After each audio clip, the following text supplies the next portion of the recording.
Ganda yung concept kasi ang tagal ko nang hindi nakakagawa. Actually, first action series ko to. Gusto kong subukan dahil gusto ko yung mga challenging na mga ganyan, mga roles. At bukod doon, bukod sa magandang concept, magandang kwento, si Direk L.A. ang director. Syempre kasama ko yung asawa ko, kaya mapapao ka talaga. Okay. Dennis, coming from, of course, award-winning film na Green Bones at napapanood siya muli ngayon, doon isa kang PDL. Tama. Ngayon, kasangga ka ng batas.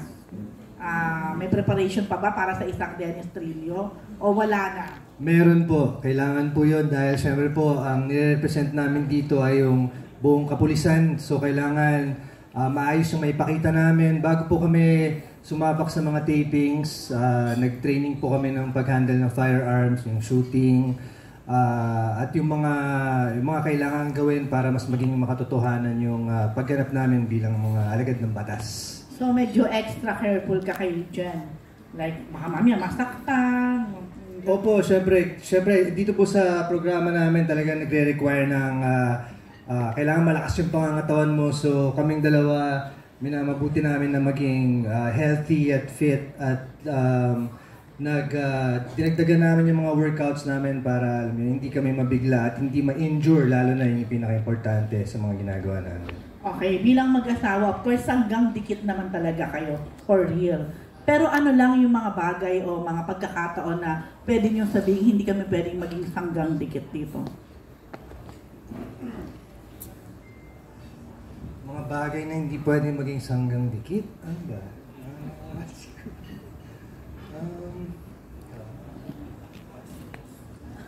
Pass po muna siguro. Hindi ko alam kung ano. Pero napaka-importante na magkadikit kayo palagi dahil dito po i-highlight din po yung pagkakaroon ng teamwork sa bawat partner, sa bawat grupo, kung paano mo malalampasan bawat obstacles, kung paano mo masosolve ang isang kaso or mga problema. Kailangan lagi kayong magkadikit, lagi kayong magkasangga, lagi kayong magiging responsible para sa isa't isa. Si Jen? On-cam and off-cam, kailangan sanggang dikit kami. No?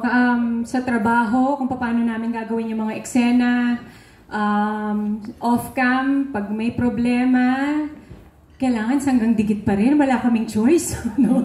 Walang iwanan. No? Siyempre, sinumpaan namin yan. At pinili namin na magsama habang buhay. So, kahit saan kami dalhin ng buhay, kailangan sanggang dikit. Di ba? Tama. Okay. Last na, how was it working, of course, with Direk L? Pabalik naman ng bahay.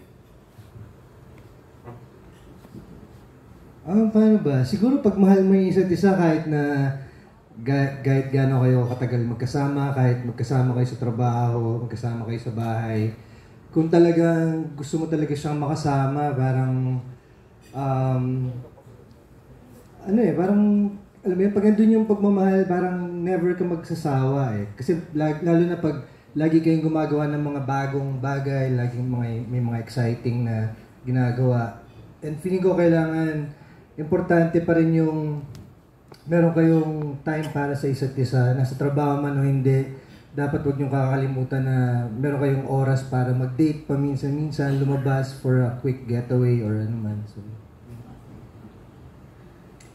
para sa akin, okay na magkasama kami sa trabaho.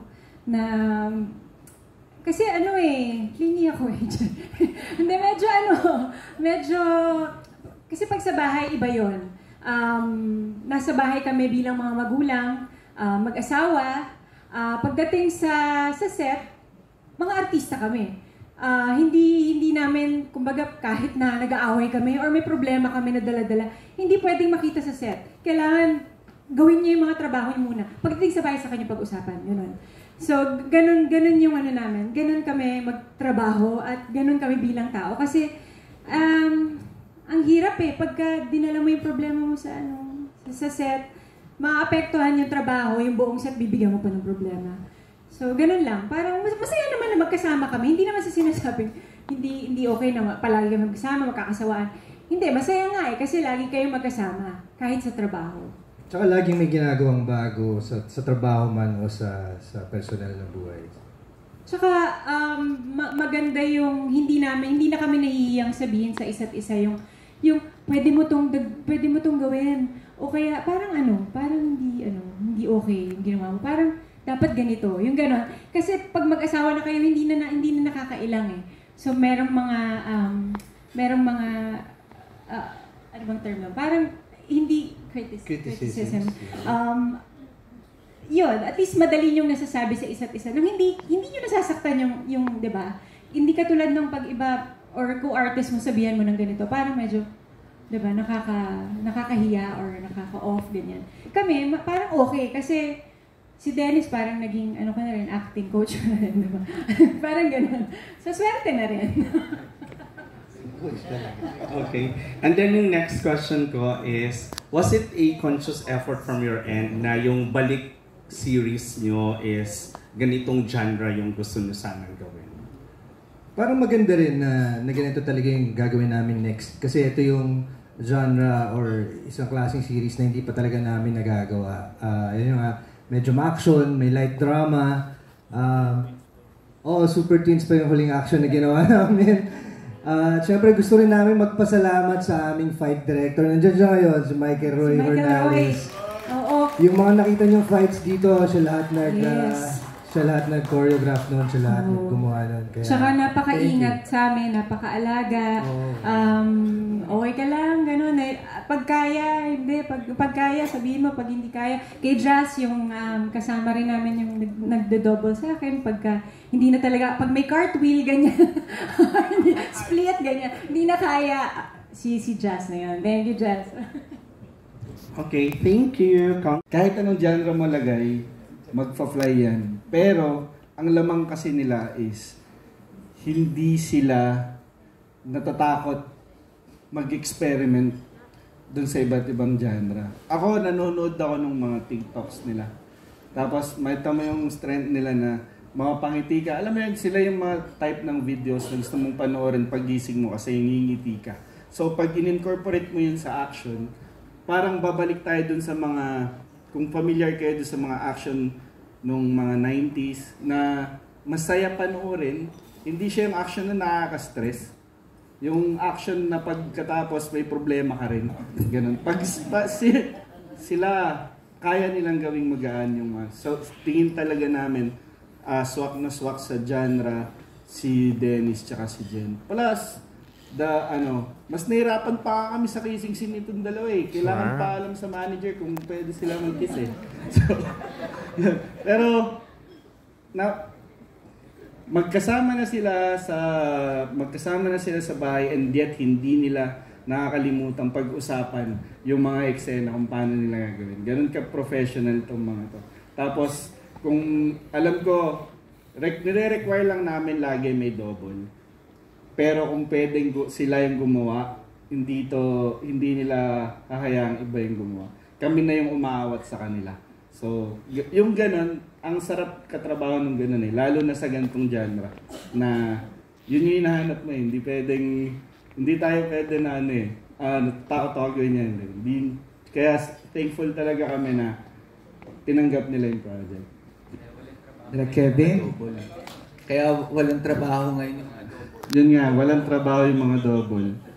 Yan, hindi na kukunan. May mensahe pa yung mga ka-double po. Let's all watch this. BTR. Ay, wala pala. Sorry.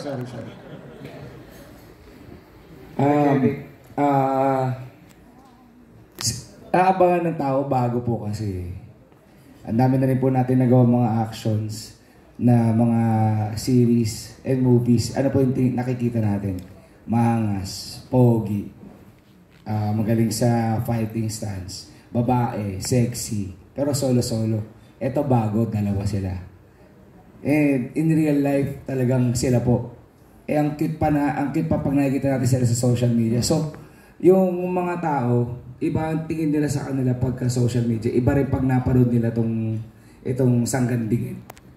Sobrang bago siya, aabangan ng mga tao. And yun nga sinabi ni Direk, hindi sila papayag na doubles. Ngayon, talaga ikaka-proud mo sila yan. Pag pinanood mo, sila yan. Sila talaga yan. Sila yung tumatakbo, sila gumagawa ng style sila. So, paano hindi mag-work? mag-work yan. Saka, alam mo na, naaabangan talaga ng tao. Denjen yan eh. Yun pa lang, yun na yun. Yun na po. Thank you. Yeah, meron pong follow-up question po. This is a mind-boggling question, Direk. Curious lang po ang nakakarami, bakit Sanggang Dikit FR? Ano po ang significance daw po ng title na ito? Pagkatas kasi ng action scene, masakit yung mga katawan namin. So, nanawagan po tayo. The FR for real. Ito, hindi na siya sa totoong buhay na gusto naming itawid dun sa screen na mapapanood nyo. Hindi, totoo siya. Yun, yung makikita nyo, kung kikiligin kayo, kung malulungkot kayo, kung magiging masaya kayo dahil sa dalawang to. Totoo yun, kasi yun sila sa totoong buhay. So, kaya nandun yun. Maraming salamat, Direk.